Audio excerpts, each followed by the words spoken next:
Hi, Mark here from the Tangibound Podcast Network and host of the flagship show, the Tangibound Podcast. Did you know that we over at Tangibound are always looking for amazing podcasts to promote?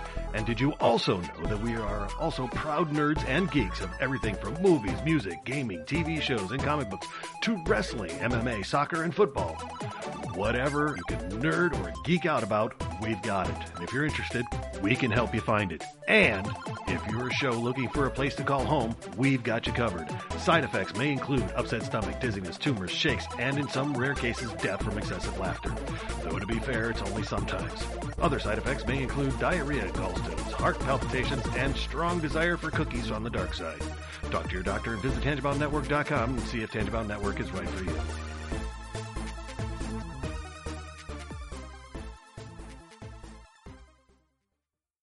We're not doctors, therapists, trained professionals of any kind, so if you feel you do need help, please reach out and get the help you need. We have a whole list of things on our files page over on Facebook at facebook.com/crazylifepodcast, and or just search on the internet for the suicide prevention hotline number, or go to NAMI.org or whatever resource you can find. But just please reach out for help if you need it. If you feel as though you're going to harm yourself or others, definitely reach out. And try not to be alone. Also, if you feel that way and you realize that you're writing a note or making plans of how you would do, like harm yourself or others, definitely reach out. That's a huge red flag. And lastly, please do not replace the idea of therapy with listening to this show. Again, if you need help, please reach out and get the help that you need, or contact us. We can try to help you find the help that you need.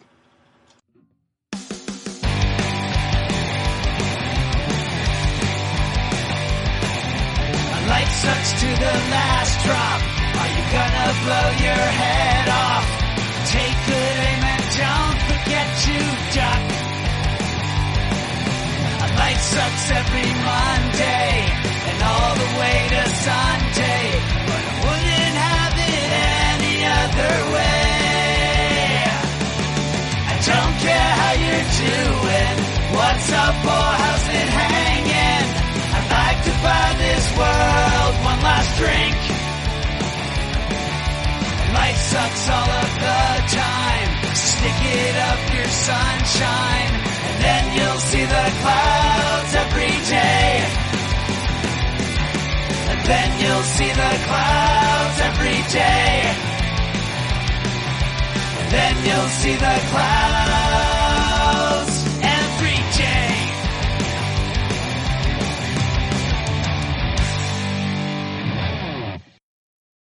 Hey life everyone, my name's Jen. I am your hostess for the evening, and with me as always we have Brian and Hanno. Hey guys, how's it going? Not always. I wasn't here last week. Yeah, that's true. This is true, but you had a good excuse because Excuse. it was just one of those days, you know. It was okay. We get it. You know, your wife is more important than the podcast, you know, even though both were having anniversaries. No. So what's been going on? How's everybody doing? You know that GIF of a baby going down the hall and then turning around and running back down the hall? Yeah. Yes. That was me going up to catch him today. So that's where I work. It's 25 minutes north of me, right? Mm-hmm. And there was something I was supposed to help Sharon with, but we weren't sure if her client was going to be there. And I'm like, well, I need to go to the bank anyway, because every time I get off work, I go by the bank. I'm like, boy, there's no cars in the parking lot. It looks like it's stopped to check. So I drive to the bank, and as I get into town, I'm like, there's freaking cars everywhere, and every parking lot is full, and all I see is out-of-state plates. And I pull into the bank, and I go to the door. Sure enough, they've been closing it. That's awesome. Yeah. I go in there, I do what I need to do, and because I haven't gone to the gym since I kind of wasn't feeling good a few weeks ago. Mm-hmm. And I really wanted to go today. Boom. It's like, this is how we got into this mess. Yep. That's how we became a hotspot. Yeah. Tourism. Yeah. And I went into town. I'm like, am I being unreasonable here? Because there's a part of me that feels like that I'm back in quarantine where I need to just stay home, that there's stay-at-home orders. And I'm just like, yeah, the last thing I want to be is in any building around people. Luckily, Haley's pretty much locals. Yeah. To do here. The exception would be any transient type of business, meaning a restaurant or a gas station. The grocery stores here are bigger than up in Ketchum. Both the grocery stores in Ketchum are tiny. Yeah. And I turned around and I'm like, no, I'm not being unreasonable. I really wanted to go to the gym, but I'm like, it's not worth it. Mm-hmm. Like, I just didn't know that all things were busier. I didn't know how much busier. Yeah. And I freaked. Yeah, I've noticed a lot here as things have reopened, and it's uncomfortably, like, for a long time, you could go anywhere as long as it wasn't, normal rush hour type times, Yes. And there was no or very little traffic. Now there's traffic all the time again. It's not even like, oh, it's a little, no, it's like the same amount of traffic. And it doesn't help, like, over by me, not too far from here, the major road through a lot of where over here is under construction right now. So that's adding, but even still, I've noticed just going different places, it's like there's a lot of people out. This doesn't feel like, most people are staying home or half are staying. It feels like everybody is pretty much just like back to normal kind of a thing. Well, we have. Oh, that's right. The one exception I would say is the restaurants. Like, for me, there's 3 restaurants. All 3 of them, I went by them around 5:30 tonight. Yeah. All dead. Oh, wow. The ones over here have still been busy. Yeah. Yeah, and I don't know about that part of it. Like, we've been out to eat, and it hasn't been that bad. Mm-hmm. It's been very reasonable. Yeah. However, in a resort town, a week can be all the difference. Yeah, totally. That everyone decided, okay, this is when we're going to travel. This is we're going to because I just noticed we've had more people showing up, and but the thing that like Sharon kept mentioning, she kept saying there's a lot of, and this is a weird, like there's a lot of people in town and I don't recognize any of them. That sounds a little odd, but when you live in a small town, you do kind of recognize people. Sure. You do. Like, I walk into the grocery store at a certain time of day, I can almost tell you who's going to be in the grocery store because they shop at the same time every single day. Yeah. That and I can predict it. And if I walk in and I don't, so I was saying, because it's like, yeah, you can just tell people that are on vacation versus people that are here, and it was a little odd. But it just, again, when I was in the bank, I was talking to the ladies in there, and I was just like, I'm still have to weigh this whole thing. Is like, am I being reasonable? Am I having a fear that's not rational? Yeah. And I have to look at that because it's an easy excuse for me to just not do stuff. Mm-hmm. Oh, sure. Absolutely. Well, here's a question then. With that, you didn't go into a lot of places. I was going to ask, are people still distancing in the places at least or not? Because I've noticed people have been pretty decent about still keeping the distance in the places, except for the grocery store. That's the one place that people still haven't quite got that part of it.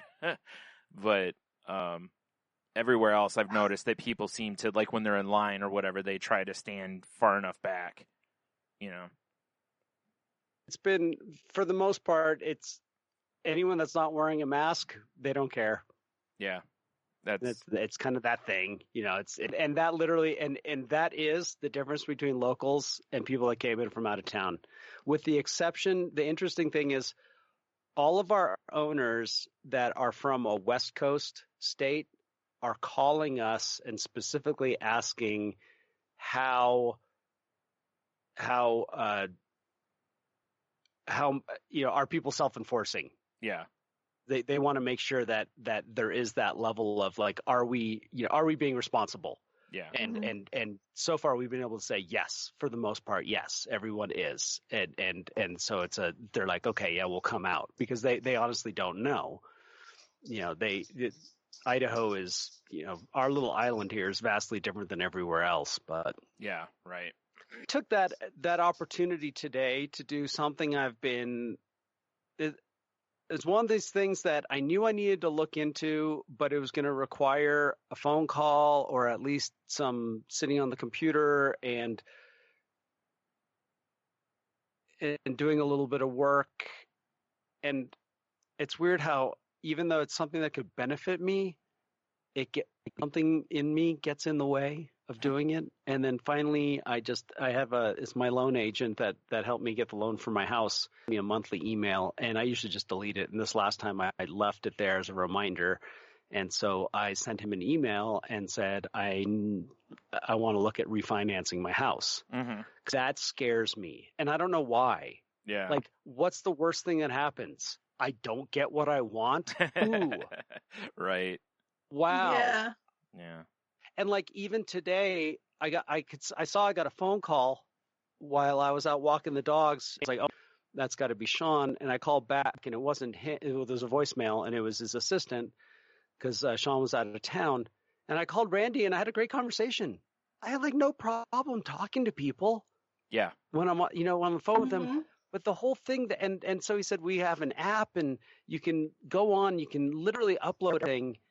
And I got off the phone with him, and I have all my credit reports frozen. So that was a pain. I got them all unfrozen once I found the right links. And then I went and I downloaded their app. He sends me the email. I get in, and within an hour, I had all my documents up.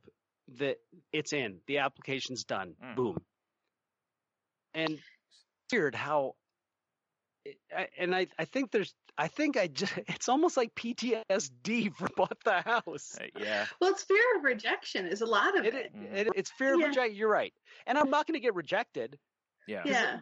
It's not like, so what's happening is I have a second that I used for my credit card debt that's going to, right now it's an interest only home equity line of credit, and it is going to convert into a regular home equity loan with a minimum principal, right? And I hadn't looked at. I knew it was converting soon. I just didn't know when. And when I mean soon, it's 3 years.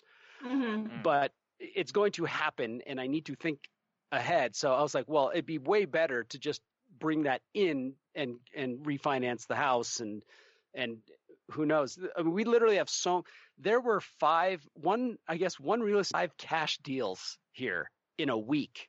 Wow. Because people are leaving the cities and they want to move up here because they're like, well, I'm telecommuting to work now. My kids are doing virtual school. Yeah. And so they're buying up here, and I guess applications at the local private school are through the roof. So our inventory of houses is dwindling, and so there's no loss in business. Yeah. And we have some of the lowest rates right now. Yeah. Because the Fed dropped it to 0. Right. And I was like, now's the time to do this. And so it felt good once I got started, but it's weird how long I've been putting this darn thing off. And you're right, Jen. It's a fear. It's a fear of rejection, and it comes back to I'm not good enough. Yep. Yeah. Yeah. Absolutely. It's easy to fall into that. Yeah. And I'm not valuing myself, and I'm not valuing what I have done. Like it was an interesting. I still feel like I had a set, having the 2 knee surgeries for Jax and IRS stuff and blah, blah, blah was a setback last year because I was 6 months away from being finally debt free. Yeah. And because I called Neil today because I just wanted to bounce it off of him, and because he's really tough. And I thought I had all of this debt still. And then I went and pulled up my computer, and I was like, oh, wow, I'm actually further along than I thought I was. I'm still nowhere near where I'd like to be, but I'm like, it's not that bad. It's not like it used to be where I opened it up and it was like, yeah, yeah, right. Again, run away, right. Ignore it. But so, and that was the whole thing again is look, I got to remind myself, look for the progress you've made. Right. Yeah. Not what you have. It's that perspective thing. I need to go. Interesting And too, nobody's because judging by you. I'm sorry, Jen, go ahead. That's right. And nobody's judging you. I mean, a big thing that I fall into is What do you mean that nobody? I know, other This than guy. yourself. Yeah. Other than yourself, but I always fall into that pattern when I'm like submitting my one, whether it be for a car dealership or house or whatever it is. When you're opening yourself up that way, all you can think of is, oh my God, they're going to think I'm a piece of something else because I have a bad credit rating, bankruptcy, or, all of these different marks that we have in our past that could show up on our credit ratings and our credit scores and stuff. Even long after our credit scores have recovered, you still have this shame almost of, oh my gosh, I did this to myself, type of thing.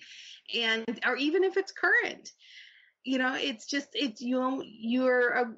you just feel judged and completely opening yourself up to rejection. And I mean, it's hard to go through that stuff.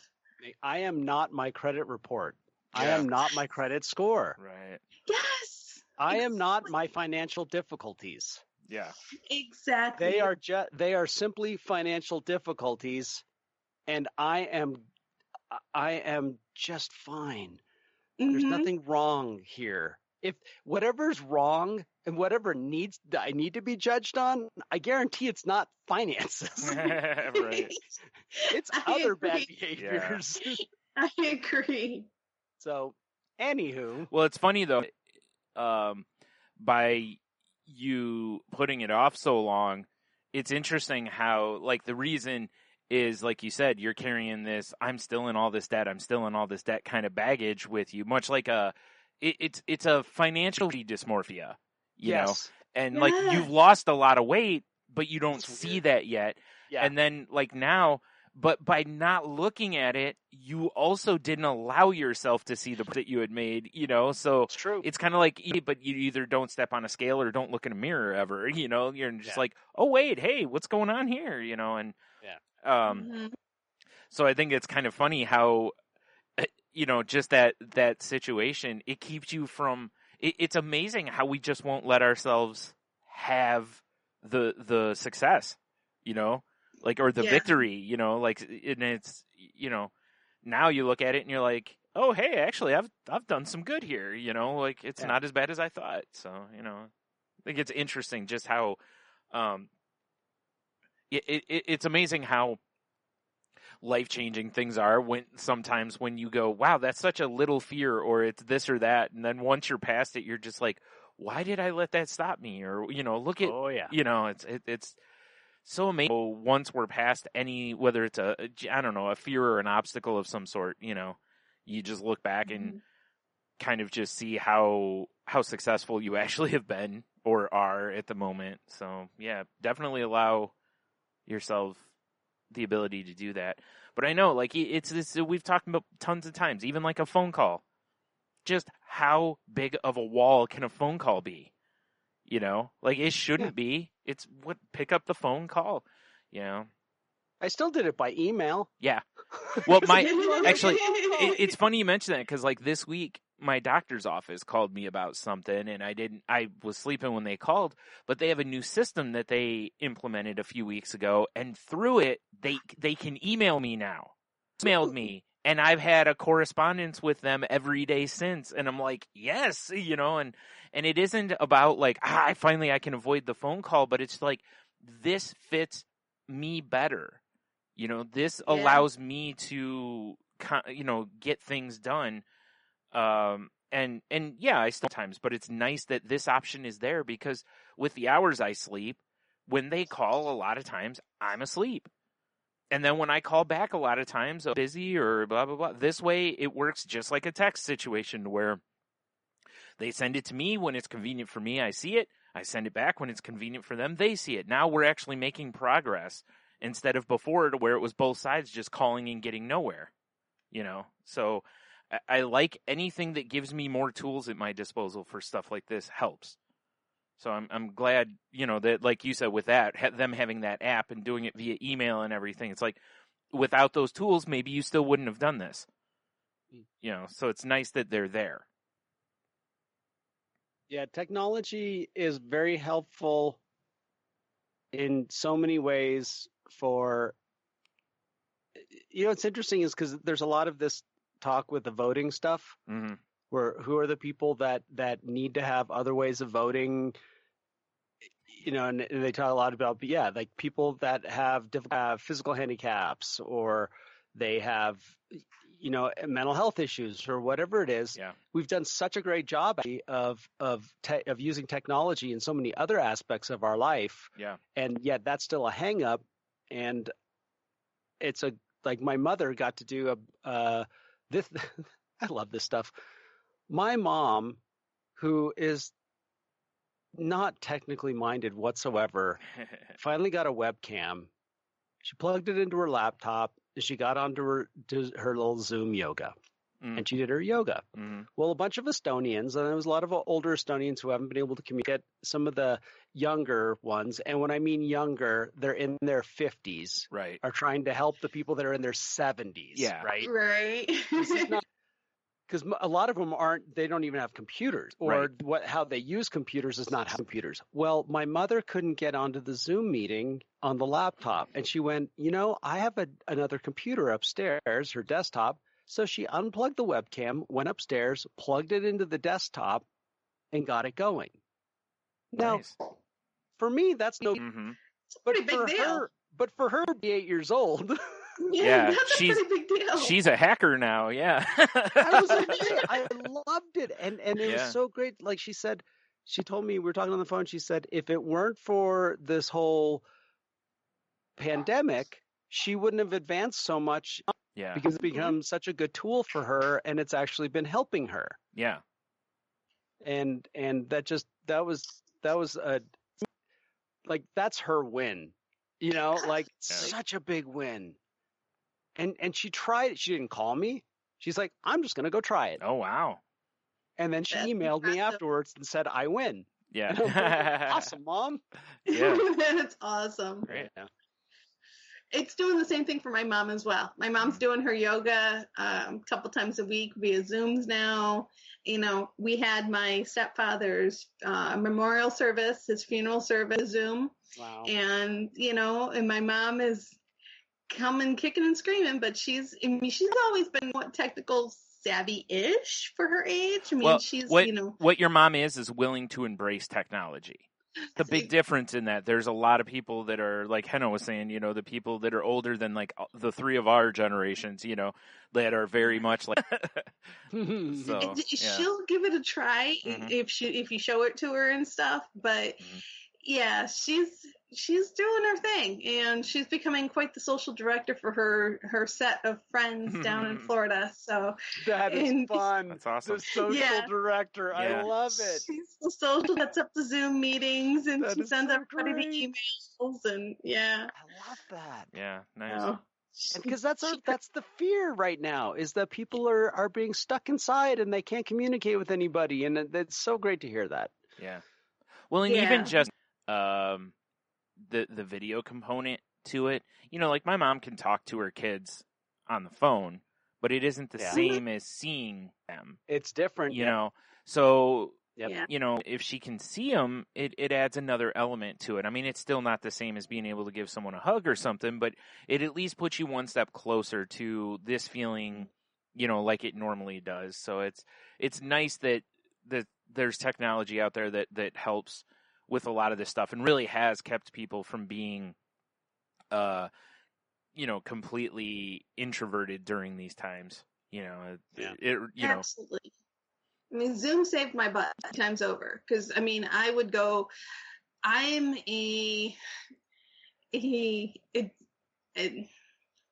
a shy extrovert, which, if that makes any sense, it's like I have to have my introvert time, my quiet time by myself, but I have to have my social time too.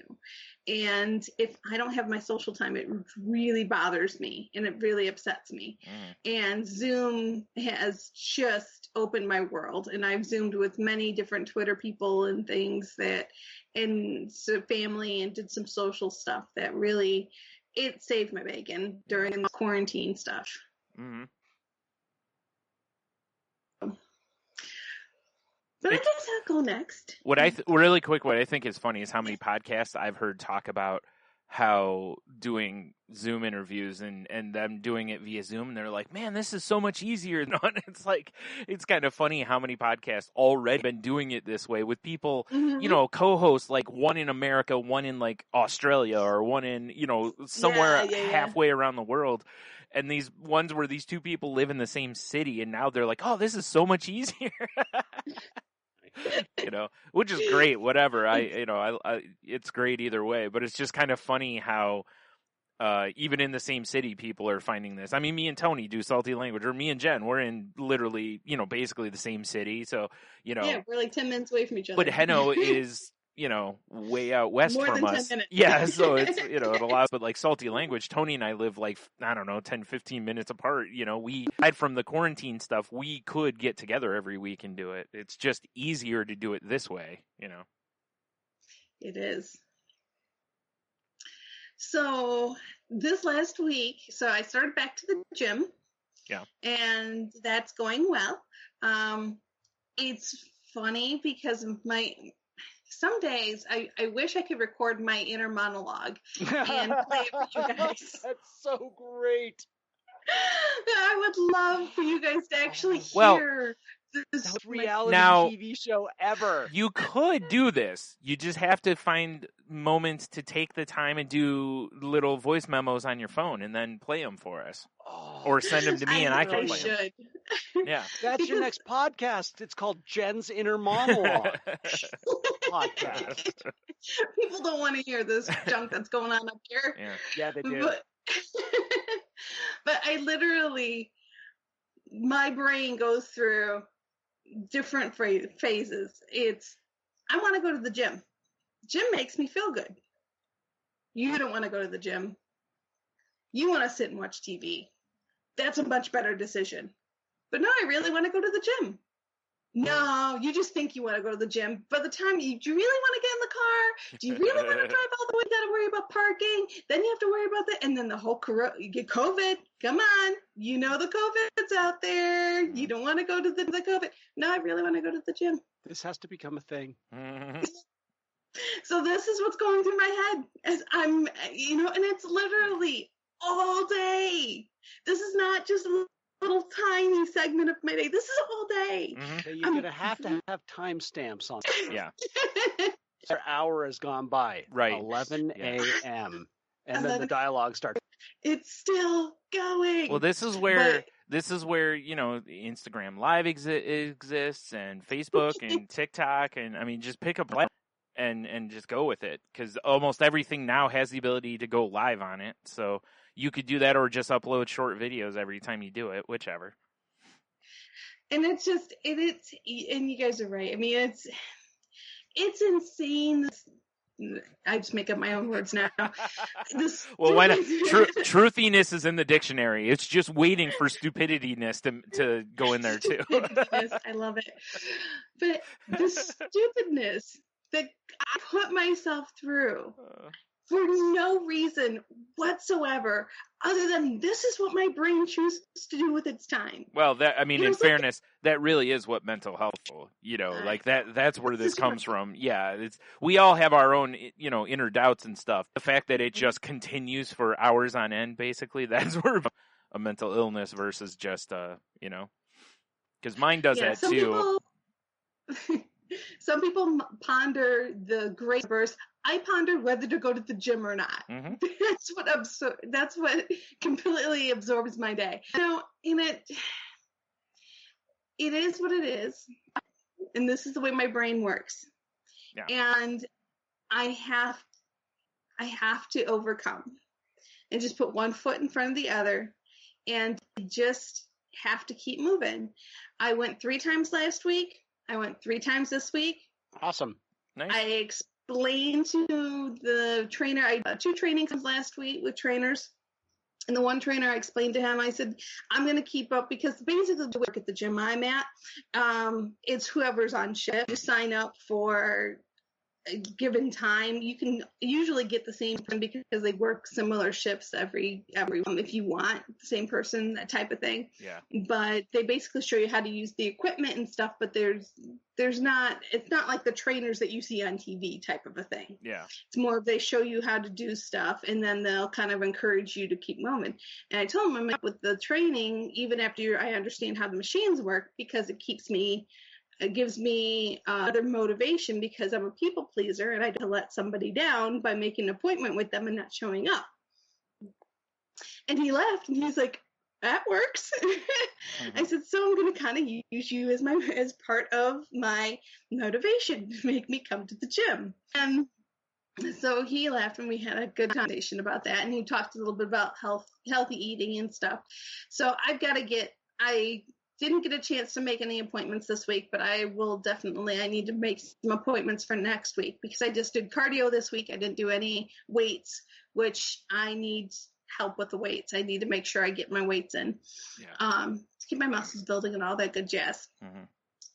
But yeah, so overall it's been a very positive experience so far. And, some battles I'm going to win, some battles I'm not going to win. So, and I understand that.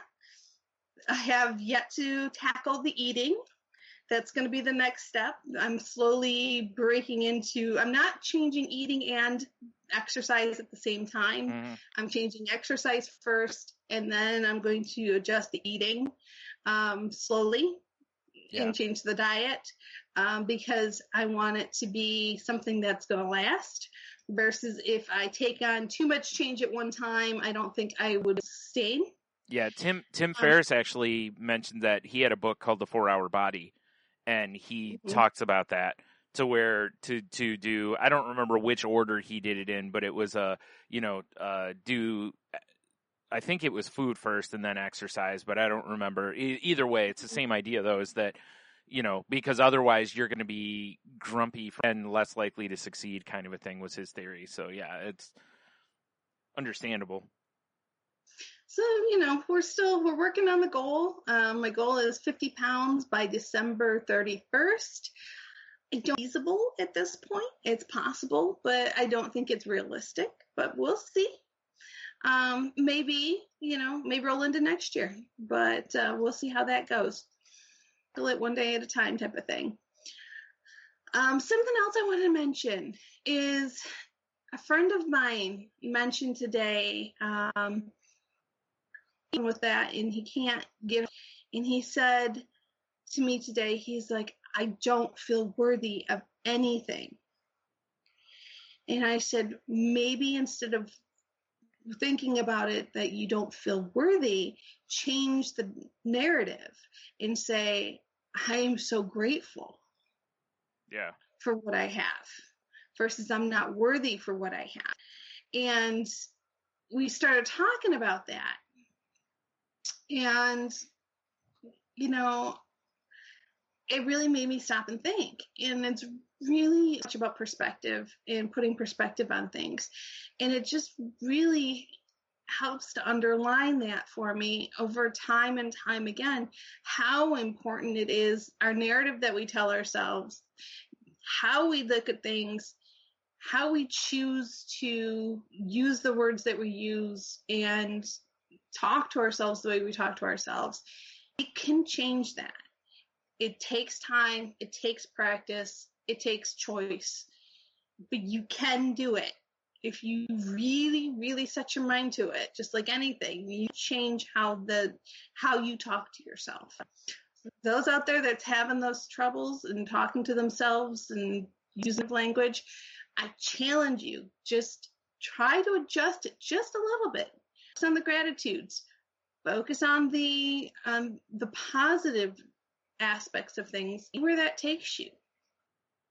Yeah, because I think you're right, because like chasing the concept of worth, or it's similar into chasing like I deserve this or I don't deserve this, and it's like, like you're not really owed anything, No, so it's one of those that, like you said, if you just change the narrative on, it's better anyway, because focusing on gratitude will just be a better it's a better road to go down than the other two are.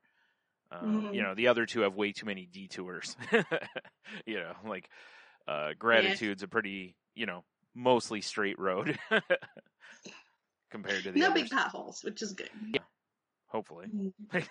Yeah, right. So that's pretty much been my week, and then pretty standard fare. I'm still working from home, and I go back part-time starting the 6th. So I go back in the office half weeks from July 6th through September 4th, I think it is. Oh, wow. And then September I go back full-time, unless something changes. Yeah. Which I hope it doesn't, because I just booked my Florida trip for the end of. Yeah, right. So we decided we're going to drive back, but we decided we're going to fly both ways. So hopefully everything goes according. Wait, what? You're going to drive back, but you're going to fly both ways? No, we were going to drive back. Oh, okay. I misheard you, obviously. I was like, wait, Yes. That's 3. How does that? Okay. We were going to drive back, fly down and drive back, and take our time, go to Savannah, go to Weaverville, and go to Louisville. Yeah. Or Louisville, or whatever you want to call it. Louisville. However you want to say it. You go down there and say Louisville, you're going to get slapped. True. Regardless, we decided that we're going to forego our driving trip, and we'll just do a round trip airplane. Yeah. And then later this year, when my mom moving up north, I will fly down and I will drive back with her. Unless my brother decides to do that, which I should start trying to work on him. Like, it's been a great bonding experience for you and Mom. Yeah. It'd be really awesome for you guys to spend some time together. You really enjoy this. So we'll see if he bites. If not, I don't mind doing it. I love my mother, and spending time with her is always a pleasure. So yeah. Nice. Mm-hmm. So how about you, Brian? How's things going for you? Been pretty boring. Like I said, most of them, because I went through similar things to Heno, or that Heno went through with the, going out a few times with my brother, and just being in different places, and being at, how busy a lot of the places were, and just how nobody seemed to care that. Now, this area has not, like, where I am directly, has not been a hot spot. Detroit was a hot spot for a little bit, and now Ohio's numbers are starting to rise a little bit. But again, that is probably has a lot to do with, just things reopening. But I honestly, like, when I hear people talking about it that way, I'm like, I mean, I'm no scientist, but I'm like, I'm not seeing people social distance. I'm not seeing them wear a mask. It's like, I think those are the reasons why these are happening, because it's like, if we're open and we're still, doing those other things, then we're really trying our best here. But it's like, there's been quite times where I've been in places and I'm just like, a great example. We went and got, did I talk about that last time? No, it was on Salty Lake. We went to a ice cream place, and when I got out to go up to the thing, I'm looking around, and there was not one mask for anybody there. People weren't driving up with them on. They weren't putting them back on to leave. Nobody had one on. I was literally the only customer with one on. The people working there all were wearing them. And I was just like, oh my, like, I get it when you go, like, once you're in the place to eat, I understand, obviously you have to take the thing off to eat, but even the social distancing part, people were willy-nilly about that, because, like, it's outside, it's by a neighborhood, so people walk up and they've got their dog with them. Well, everybody wants to pet the dog, and now people standing around within maybe a three foot, circle, and it's like, and they're all strangers, or most of them are strangers, it's like, this is a bad, like, in my head, it's just, the fear part of me, it's just like, danger, Mm-hmm. So I'm just like, But, you know, it was, I had mine on, we ate in the car, you know, we didn't, you know, whatever. So it was just one of those times that, like you said, Heno, to where you're kind of in your own head, but you're also like, there's some truth in this fear that I'm feeling. Like, that's what makes, you know, a lot of fearful situations even more fearful. It's why psychological thrillers really work well for some people, you know, because if there's enough potential truth in it, it's terrifying. This could actually happen, you know? So that's been kind of tough for me because I really have been feeling the, like, okay, it's time to just get back under the covers and hide, you know, mentality. And I have to fight against that because of my own issues, but also I'm kind of like, oh, like the COVID gets justification. Yeah. That's for sure. So, you know, that, but I've said that on here before, that's been one of my bigger struggles through all of this, is that by nature, my brain is saying, don't go out, it's dangerous. So now when there's an element of truth to it, it's, you know, it's even harder to deal with. And I had scheduled, and again, it got rescheduled on me. So what? Now, yeah. This is like the fourth time. Yeah. So now that they have the email system in place, I'm going to email and kind of write out, like, I need to actually be able to, you know, need somebody to actually set me up an appointment that is a valid day that this person's going to be there. Or if she's not going to be there, then give me, I guess I'll have to move to somebody else, because, you know, this is not working. This is four times now I've had to reschedule. Now, again, one was my fault because I forgot about the appointment. The other 3 or 4, whatever it is now, maybe this is 5. I don't know. But anyway, it's been enough times that it's like, this is ridiculous, you know? Yeah. And the thing is, I don't think my therapist even necessarily knows that it's been rescheduled this many times of scheduling. You know, because as far as she's concerned, she's probably, when she's there, she looks at her sheet and is like, today. And that's it, you know. So if she wasn't there the day before and the place reschedules everybody, she wouldn't know who was necessarily on that schedule, you know. So it's like, I need a message to get to her to be like, hey, what's going on here? Because I need to figure this out. And I think I'm going to try to do with her what I did with my previous therapist, which was make 2 appointments at a time. That way, when I'm talking with her, she makes the appointments. That way she can look, and, you know, things can still happen, but at least then it'll increase the chances that I'm not going to get rescheduled on, you know, because this is pretty frustrating. I definitely want therapy because I need help working through some of this stuff a little bit, and some other things that, you know, I'm not getting into on here, but it's still the idea that it's like, okay, this is a problem. This is not working for me. And as we've talked before, if it's not working for you, you know, find a situation that does. So that's what I have to do now. Absolutely. Yeah. So that's, I think that's pretty much been it for me. I mean, it hasn't, like I said, nothing major happened either way, good or, you know, I was trying to think of like a win for the week, but I don't really even have, you know, anything I can really think of that felt like a win for the week. I'm not saying that in a bad way. I just can't think of anything. I don't feel like I did much that I haven't been doing this week, you know, so whatever. Yeah. I hear you. Well, for the article this week, I believe it's you, Heno. Do you have that? Yep. Sweet. We are going to be talking about the difference between anger and bipolar anger. Fun. Bipolar anger is so much fun. Well, Jen, why don't you introduce us to just your thoughts on it before into this, you know, random stranger giving his thoughts on it. Well, I can't speak for regular anger because obviously I've never had regular anger. I've only had bipolar anger. So I can only speak to what bipolar anger is for me, which for me is regular anger.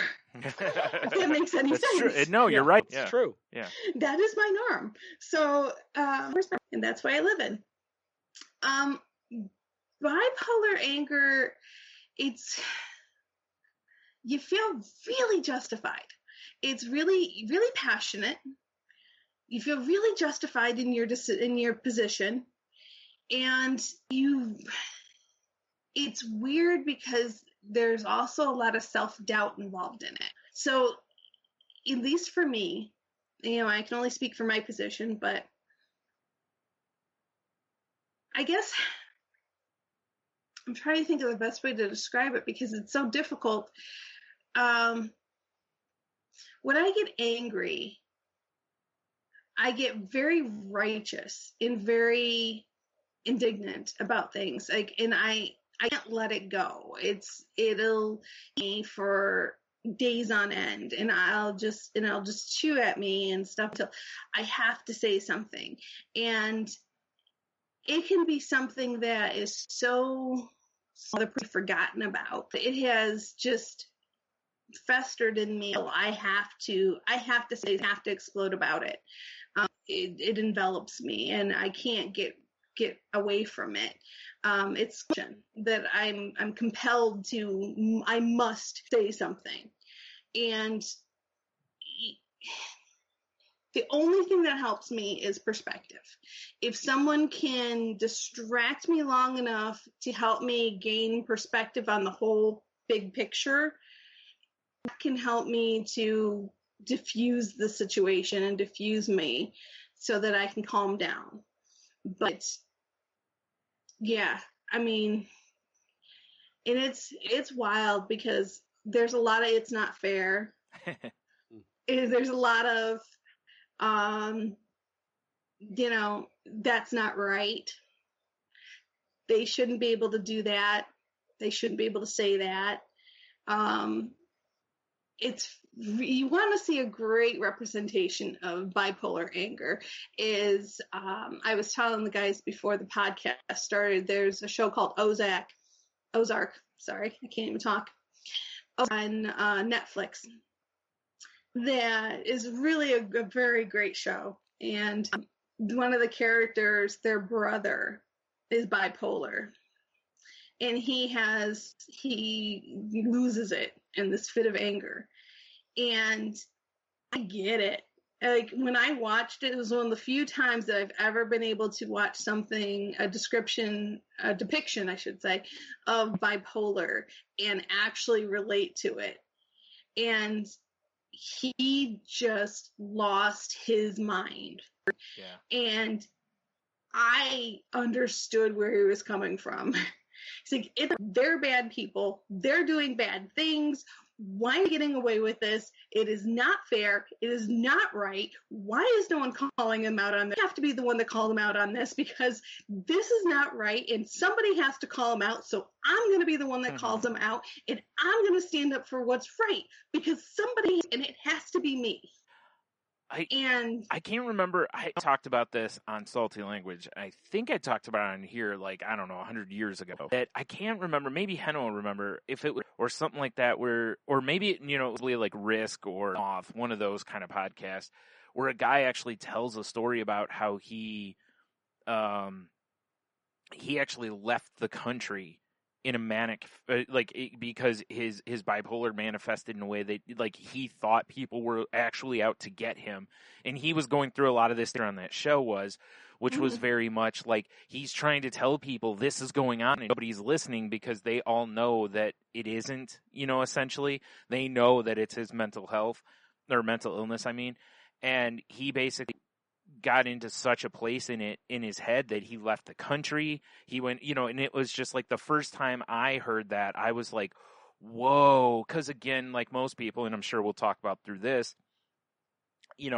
I was still in a position that bipolar still kind of meant basically most people use bipolar and they mean mood swings, Yeah.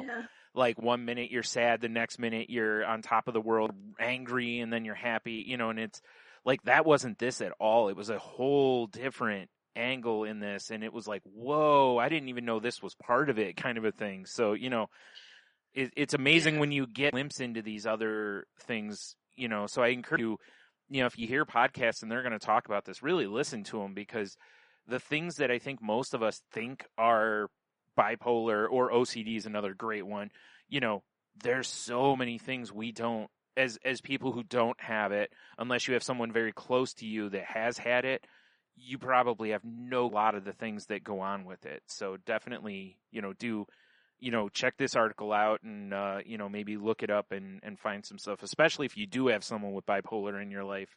That way you can show more empathy and be helpful. I mean, I could go through different scenarios with you guys of what my head says versus what reality. And so that was a great intro. Yeah. I'm going to tie back into the article again. The gentleman that wrote this is someone that struggles with bipolar 1 and anxiety, and he's a mental health coach. He's not a doctor in any way. He's just a speaker.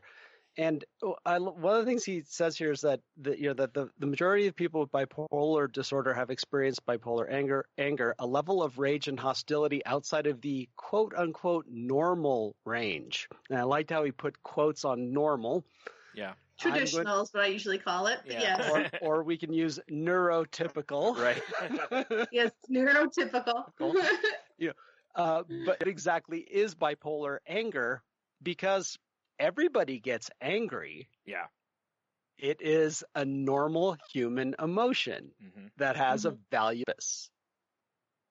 But anger is also on as is disorder or any sort of mental disorder. There's a spectrum, there's a range, because there's annoyed and then there's enraged. Yeah.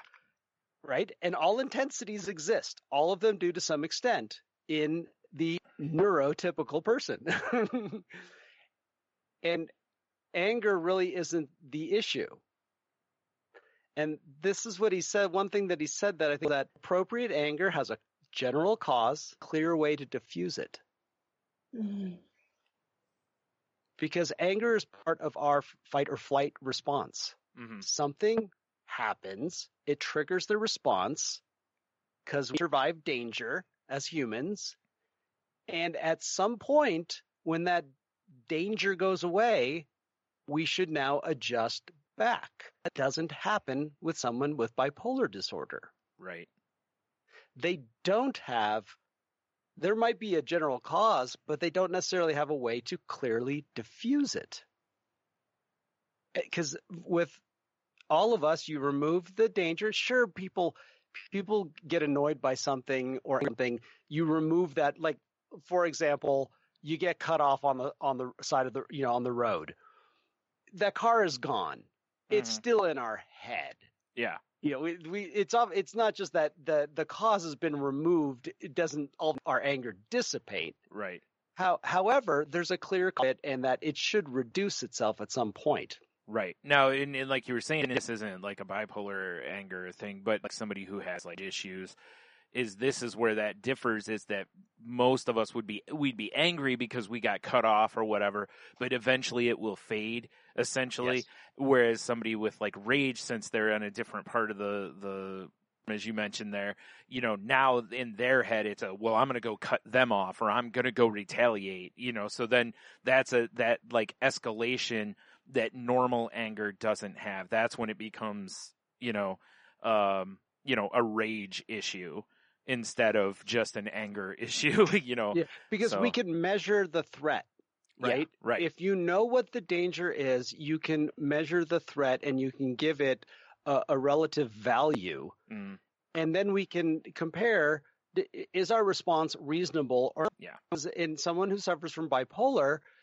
that the person doesn't necessarily know what the danger is or what the cause is. So therefore, you don't know if you've successfully fought it or successfully escaped it. Oh, that's an interesting wording. Right? Yeah, that makes so much sense. Yeah, right. You either have to fight it or you have to escape it. It's fight or flight. But if you don't know, whether you've gotten past or not. Ask people, am I being reasonable or not? I've asked people, should I be upset about this or not? Am I reality? You know, Yeah. I actually have to ask people and friends and close friends of mine and stuff and close people to me to help me to decipher when I should be, when I shouldn't be angry, and how angry that I should get, which is really weird to be able to ask someone because it's such a personal thing. Yeah. But I mean, there's times I don't get angry at all, and there's times I get ferociously angry about things, and I can't let them go, and I get obsessed with stuff because I get so angry. Yeah. Because he says here the path to resolution is unclear. Right. Yeah. Because it's not necessarily based on something concrete. Yeah.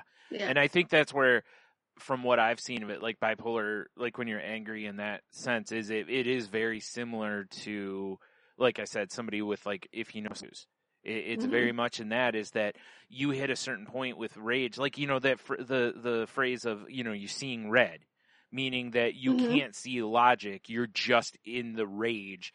And like you said, Heno, it's like you don't even know.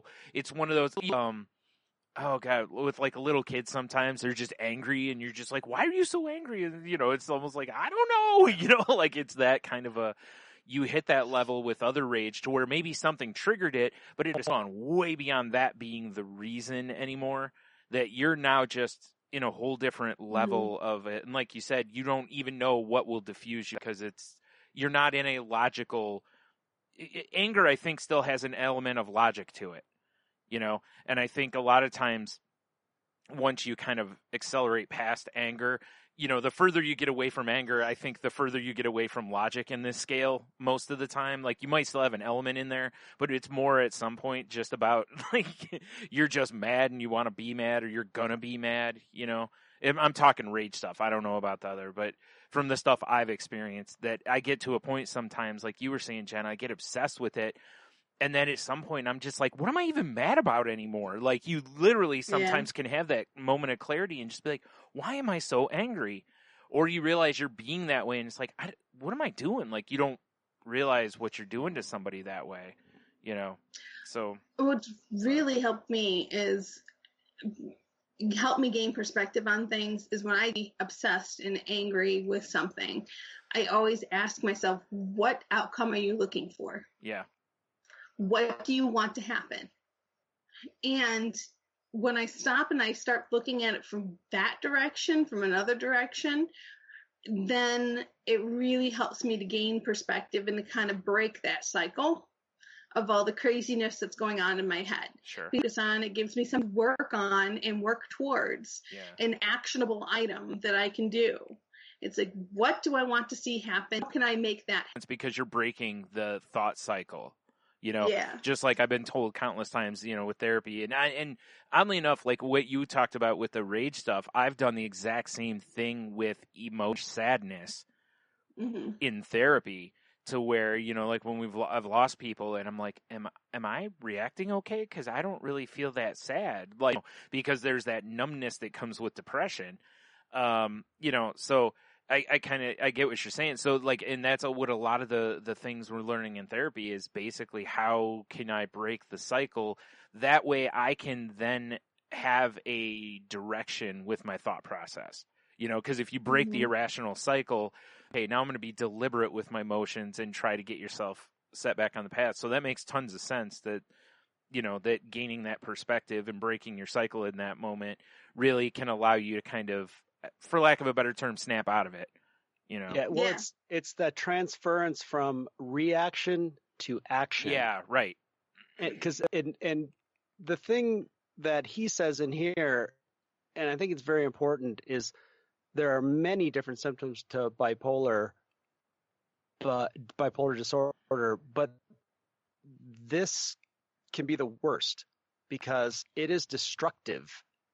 Like some of the other ones, depression or mania, aren't necessarily destructive, except to yourself, but anger can be destructive to friends and family, or to, you know, also to yourself, because you could take it to self-harm. Yeah. But you can end up with irreparable damage, friends and family, close relationships, that kind of thing. Legal issues. And yeah. yeah, but ultimately violence, that is Yeah. that uncontrolled reaction. Yeah. And the idea of, being able to find the tools. And there's actually a link to some anger management, and Jen hits the first one, which is one, question yourself. Yeah. Yeah. Pause before you hit send. That has to do with send it to your podcast co-host before you post. You send it to there you go. know the signs. Yeah. Yeah. Just like you said, this feels like a panic attack. Yep. Okay, well, is this an anger attack? Is this, learn the signs of this. Remove yourself from a situation, which is usually what happens to diffuse the flight or fright mechanism. But this requires the person that's suffering the bipolar disorder to take the step back. Yeah. Then left. Yes. Yeah. Mm-hmm. And then the usual relax, meaning meditation, visualizations, music, whatever it is, exercise, and lastly, of course, talking to your doctor about it. But the one thing that I really liked how he closes this, and this really comes back to this idea of reaction versus action, is managing the symptoms of bipolar disorder is a full-time job. And part of that job is to take an honest assessment of all symptoms, even the taboo ones, meaning hypersexuality, suicidal thoughts, and uncontrolled anger. Pretending that a symptom doesn't exist, often setting consequences for everyone involved. You can't flee any of the symptoms of bipolar disorder. The choice is to fight. Yeah, which is a great point, because the problem is wherever you go, those problems go with you because they are in your head. That's the problem. With you all the time. My first therapist said that to me because I made a comment about, kind of like the concept, like I said earlier, about, just hiding under the covers. And she was like, well, you still take the problems with you because they're in your head. So you have to learn. Yeah. But it is true. You can't flee those thoughts because they're in your head. So you have to learn to fight them and try to reset them the best you can. And have some compassion, care, and understanding for those in your life that might suffer from this, because that is the perspective. Is their symptoms don't go away; they're always with them. It's just a matter of at what point is where we all get with our toolkits. Yeah, and it's not done on purpose. Sometimes it's just because we're tired, or we've just had too much going on in our lives, or it's just a bummer day. Yep. And to give people the space to sometimes screw up and try to do better the next time. Yeah, and that's why the conversation in about mental illness and mental health needs to keep going and keep expanding and all this, because it really is too bad that it for years obviously has been a taboo subject, and even now people are better about it. But there's still a long ways to go with it, to where you've still got people who don't want to mention it to employers. You shouldn't, you know what I mean? It's like, I feel like if you want to disclose it, you should never really repercussions, and you should always feel like if you're going to work somewhere that they're willing to work with you with whatever your situation is, and I hate that people still feel like they can't do that. So, that's why we're always like, learn what you can about things, so you can, like I said earlier, you can show empathy. You can maybe be helpful with people who are dealing with this stuff. You can maybe even help them avoid triggers, before they even realize they're getting triggered, if you know what you're doing here. So, ultimately what it comes down to is protect yourself as well as protect others. Yeah. But the one good reason why you should disclose, and I will always encourage people, if you are strong enough to do so, please do. Because if you disclose on the application where they say, do you have one of these things protected by the Americans with Disabilities Act? And you do, and you check mark it. If you have a weak moment at work, which happens, you are protected. Yeah. They have to give you some leeway and some, and they have to work with you to a certain extent. There's obviously not do. We all know. Yeah. But if you check mark that box, they're aware when they hire you that you have this mental health situation that you're working with, and they have to work with you, part of the law. Yeah. So protect yourself that way. Yeah. That's all I'm saying. And I also implore everyone listening to please stop using bipolar for a replacement for mood swings or moodiness or whatever. I wish it was just that I hate to say, I can't say the word because we're a clean show. Right. But, the B word, folks. You know what I'm talking about. Itchy. I can't say I'm itchy.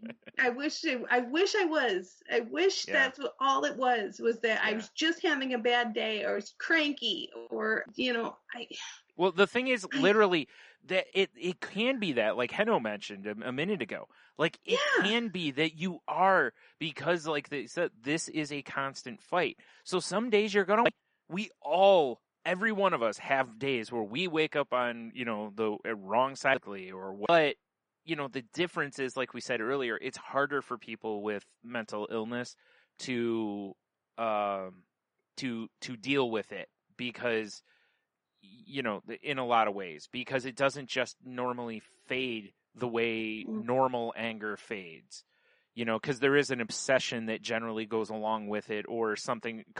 So it's a different thing, even though it's similar in, I hate to keep doing this, but jumping back into like depression. With sadness and depression, they are very different things. You can be sad when you're depressed, but you can also not be sad and be depressed. It's a very weird thing. Depression, the best I can always put it is always means numb. That's the best way I can put it, is usually. So you might be itchy, as you said, but it's because your defenses have been eroded from the constant fight. I've told people so many times when I talk about with depression, how it's hard to get out of bed some days, or I can't get out of bed. And when they don't understand, I'm like, let me come live with you for a short time. Every morning, I will put my 300 pounds on you, and I will fight you as you try to get up. And let's see how strong you are by the end of it. It's a fight. Like it feels like it isn't that physical manifestation. It still feels like it. So, same with this is if, like you said, Jen, if you disclose this and then people know it, the problem is you don't want people to judge you. Jen's just being bipolar again, like that kind of stuff. And again, I implore people to please quit doing that. It's, as I've said on here before, it's no worse than asking a woman if she's on her period. It's so enraging and wrong, doesn't help anything anyways. It's only going to escalate a situation. It'll never diffuse it. If you bipolar again, it's rarely going to have her go, you know what, I am, and then have her calm down. It's stuff it's all the behind the scenes stuff that that people don't know what's going on. And I try to be very understanding. I try to be very compassionate of those, because unless I tell you what's going on in my head, what's going on in my head. Well, like I told somebody once before, it was like, I don't even know what's going on in my head. So why I go to therapy? Like I'm going to get help. So if I don't even know, I don't expect anyone else to. But, there are, like we said, there's tools and stuff out there to try at least, so that you can at least learn the base stuff, to try to be more sympathetic for people, or not sympathetic, just so you can be helpful to the people around you who do suffer from these things, or to yourself, because, and I try to articulate it to the best of my ability. I mean, there's times, stuff that my head goes through. When I get angry, one of my big triggers is I'm a planner. And part of the reason I need help is because it gives me peace of mind. It gives me one less thing to question and constantly have over in my head over and over and over again. If I know something's set in place, it's like, okay, 5:00, we're going to dinner. No problem. We're meeting them at 6, and at 7, we're going to do this. Great. I have it all set in my head. That means I can back it up, and I can start getting ready at 4, and I can make my shower and do this. And I have everything all organized in my head. Somebody comes in and says, Exactly. Somebody comes in and we're supposed to meet them at 4, and maybe my husband's not ready. And we don't leave the house or we're supposed to meet them at 5, and my husband's not ready until like 10:05. And I'm like, but we're supposed to be ready. We're supposed to be going. Yeah. We're supposed to be getting us going. And he doesn't understand why I'm getting so worked up and so upset when we're running a few minutes late. In my head, I have everything scheduled out for the block. And him being late 10 minutes is like messing everything up. Right. And to him, it's 10 minutes late. No one's going to care. You show up 10 minutes. It's like, no, you're 10 minutes late to dinner. That puts dinner back 10 minutes. That puts, if we have a movie we're supposed to see at 8:15 and we can't make the movie on time because we are late to dinner because we had this going on, and you're going to run into all the dinner because we weren't going to be ready at time. And all of this stuff is in my head all the time. All the scenarios. Yeah. All the different angles. And any time that you can take and we can put some parameters around things and give me some rules and different barriers, like chunks things out, it helps me to prioritize, and it helps me to focus, and helps me to actually have those walls, I guess, for lack of a better term. It helps. That's the stuff that helps me.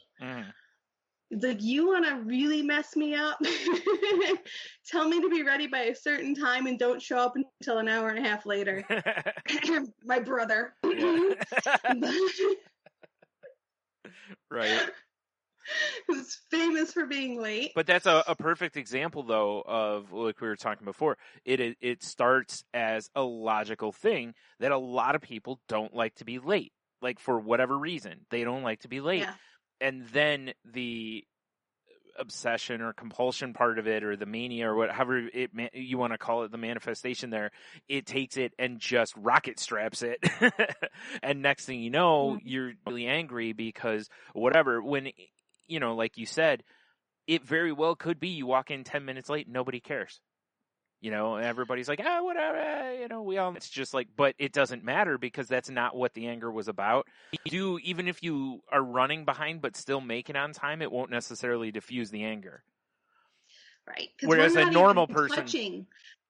Yeah, the air quote normal person might diffuse that just because of time. So it's like, okay, fine, you know. We're not even touching on the whole, you being late when you know it bothers me is a pure disregard for my feelings. Yes, totally disrespectful, right. Totally, yeah. Complete disrespect for me, respect for my feelings, respect for I am. Obviously, you don't care nearly as much about me as you say that you do, because if you did, you wouldn't put me through this. Right. Yep. Yeah. You guys have all had these people, you know what I'm talking about. Yep. You know the escalation, you know, all of this stuff. And it is amazing because, like you said, this isn't much like somebody with rage issues. Is it right? It doesn't go like 1, 2, 3. It goes like 1, 5, 10. You know, like it kind of leaps some steps at a time. It doesn't necessarily slowly crawl up. It'll just kind of leap. And that's when it becomes a real problem, because trying to diffuse somebody with 1 to 15 is, you know, much harder. Especially, like you said, once they're like, now in their head, they've got like 20 reasons why you're, you know, why they're angry, and diffusing any or all of them may not even, because it could still just be, you know, in the end, it may not even matter because it's just so much. Yeah, it's like, have you ever fought with someone when you're at a level 2 or level 3 angry and they're at level 15 angry? it doesn't work. Right. You know, you're at level 3, you're like, I have no clue where you're at, you know, and what you're talking about and what's going on. Like, we were on the same page, now you're in a different book. Like, what's going on? Like, I don't... Exactly. It's like, what is, you know, amazing, all the different wildness. And that's why, and I try very hard to articulate, and I truly pride myself on feeling that that I'm more articulate than a lot of people. And I will, even if I can't in the moment, I will break it down for the person afterwards and say, okay, this is what my head was telling me. This is where I was at. This is all the things that my head went through. This is how your behavior affected me. And I think that's really important, as we've talked on this before, about when the rules change, you need to communicate. And like with this, you know, if you know something's going to be a trigger or whatever, if you hate, hey, this is a problem for me and why, then like we've said before, that puts the ball in the other person's court. And if they continue to behave in such a way, you know, now we have a whole different, but if you put it out there saying, hey, it really bothers me if we're not on time, kind of a thing, or whatever, you know, so that's very, very, a portion of this to not overlook is, you know, if whether you're the person with bipolar or you're with a person with bipolar or working with, however it is, if you're in a situation with, you know, both can be very helpful and potentially diffuse a situation before it becomes a situation. You know, absolutely. So, yeah. And I try to be as honest as I can about all the craziness, and I understand it is craziness. Yeah. And you know, I'm very big on routine and ritual.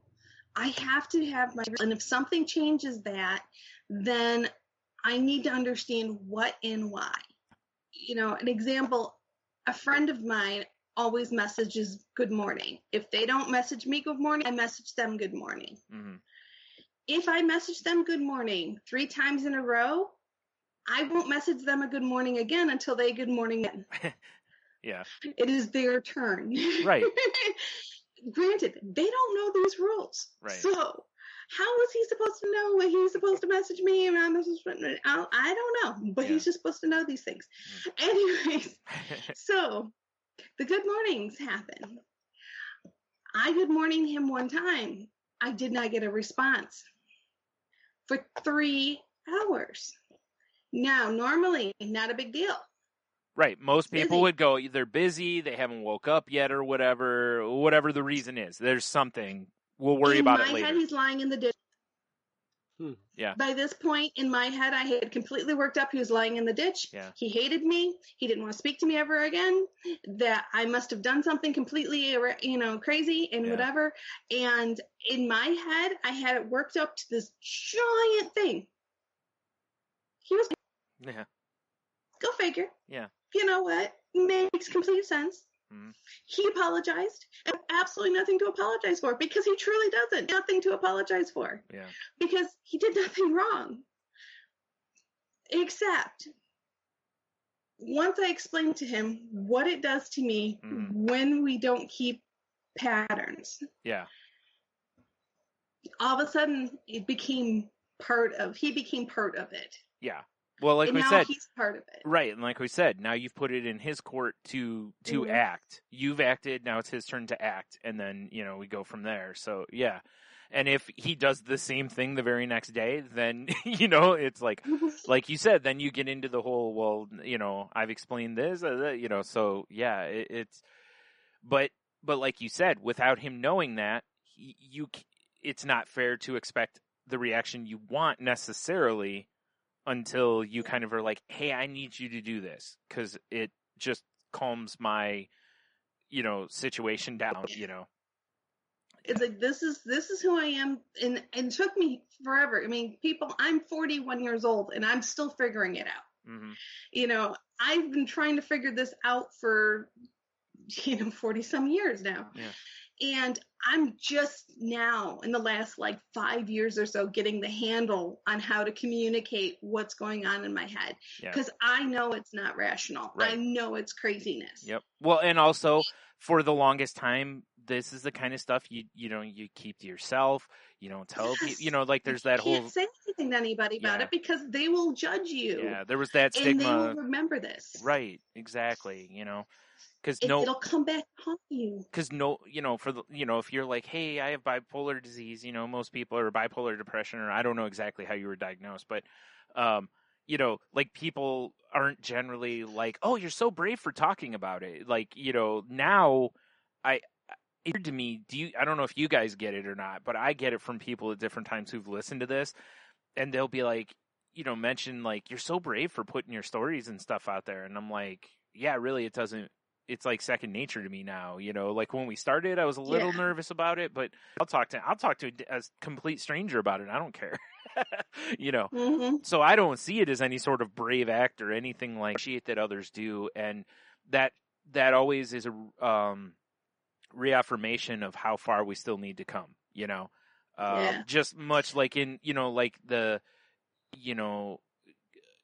people coming out as gay or bi or anything along that spectrum, or rainbow or however you want to word it, it's like we still have a long ways to go with this in mental health as well, because there's a lot of people who are dealing and suffering with things that they don't want to come out with because they're either afraid of rejection, judgment, whatever it is. And it's too bad, because if we all just kind of were able to do this, then it's like, oh, okay, well, let's not put each other in these positions maybe, or maybe we can understand why things trigger some people a little more, Well, my favorites, and I still don't know how quite to take, and I try to be very gracious about things, but when I've told people that I'm bipolar, very common reaction I get is, "Oh, you don't seem bipolar." Well, Lee, my favorite you is don't act bipolar. As long as you don't get "I'm sorry" or something. Like "I'm sorry" is always a weird thing, because it's like, well, it's fine. Like I am, it's but yeah, you don't seem bipolar. In fairness, I've gotten the same thing with depression from some people, where, oh, you don't seem like you're, and it's like, well, yeah, that's because first of all, I keep it to myself as far as when I'm depressed. That generally when I'm in the throes of depression, I'm not out partying it up. I usually tell them I have good meds. They're like, you don't seem bipolar. Oh, I just have really good meds. But again, a lot of times that's that misunderstanding of it as moodiness or big mood swings. Not as necessarily even big mood swings, but sudden mood swings. Going from way one side to way the other, and then way back, because that's what TV bipolar basically is for years. And that's part of it. I mean, I'm not gonna lie, it is a part of it. Right. It's as my doctor describes it, it's like a teeter-totter with two heavy people. Clunk, clunk, clunk, clunk. It's not that easy transition back and forth, up and down. No. Right. It's very dramatic, and it's very shocking, and it's very boom, boom, boom, back and forth. Right. And, it's just like your brain works. Yeah. But what I was meaning is that there is more to it. Like most people don't understand, like again, with mania, people don't understand that mania can show up different ways with people. It isn't always one way, and it can show up multi-person, so there's a whole lot more to it. Again, like a lot of these things, any of these mental illnesses, depression isn't just being sad. OCD isn't just having to count your steps, wash your hands 15 times. There's a whole dark, element to OCD that most people don't. And for some people, it is just that they need to keep washing their hands. Much like any of these mental illnesses, there isn't just one thing. A lot of them, like you said earlier, Hannah, was like there's generally in the anger and rage area. It's like with mental illnesses, most of them have some sort of a scale to them. Or multiple symptoms that not everybody gets, but there's certain ones of them that if you have depression, you probably check off certain ones most of the time. Then there's these other ones that not everybody has, so just like I said, the best thing we can do is educate ourselves so that we can understand a lot of this. And the beautiful part is we all walk around with the absolute best way to find answers to anything you need to find answers to. So all it takes is just a few minutes to read into it or listen to some podcasts about mental health or whatever it is, to, like I said, especially if you have somebody in your life that deals with whatever, and along those spectrum or those ranges too, even, addiction, alcoholism, those kind of things as well. Again, there's all sorts of info out there on how can I be an ally to this person rather than potentially feed into that they have a hard time with. Absolutely. Well, guys, I don't know what you think. Pretty good talk? Yep. Awesome. Yep. Well, time it is, everybody. Time for the wrap up. So, if you'd like to continue, time to kill. If you would like to continue the conversation, you know what to do. You can reach us at thecrazylifepodcast.weebly.com is our website. The Crazy Life Podcast at Outlook is our email address. You can reach me direct on Twitters at Jen's Crazy Life. That's Jen with the G. You can also hear more from me if you'd like on Shake the Their Pop Culture Podcast. I'm on with my co-host Nate, where we talk about all sorts of pop culture fun stuff. You can find that at shakethesheets.com. And Henno, how can they reach you? Find me on Twitter at Ida Henno. Find me on Facebook Messenger. And you can check out our latest episode of Moving the Needle podcast, which was about a very disturbing movie called Old Boy, but is some amazing South Korean revenge filming.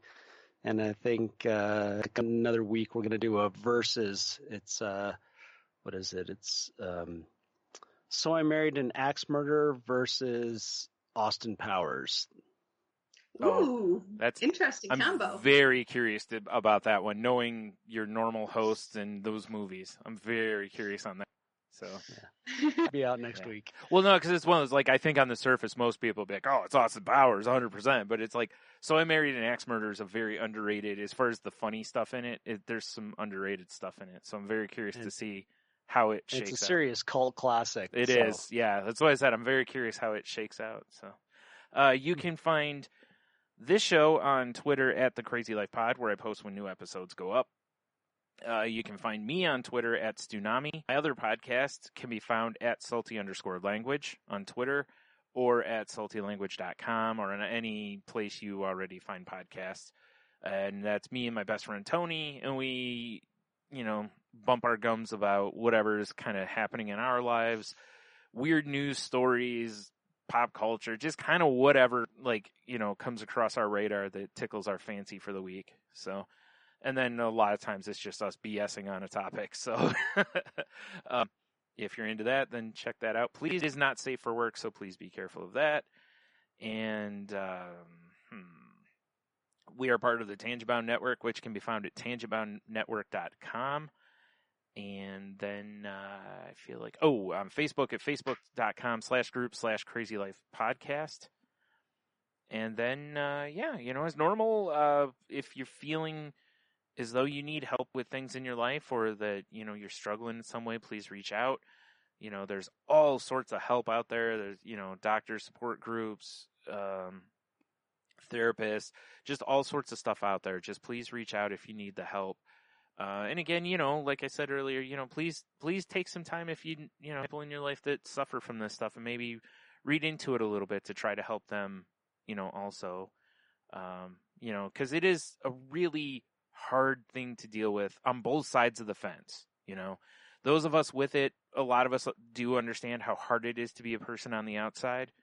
So, and most of us appreciate anyone that's helpful and whatever, but, please do what you can to help there. And then, of course, given the state of everything in the world, please do what you can to be kind to others. Be kind to yourself also. There's a lot of really heavy stuff right now, so make sure you're filling your own cup as well, because you need to, you can't be an ally if you're, completely exhausted all the time. So make sure you're practicing self-care.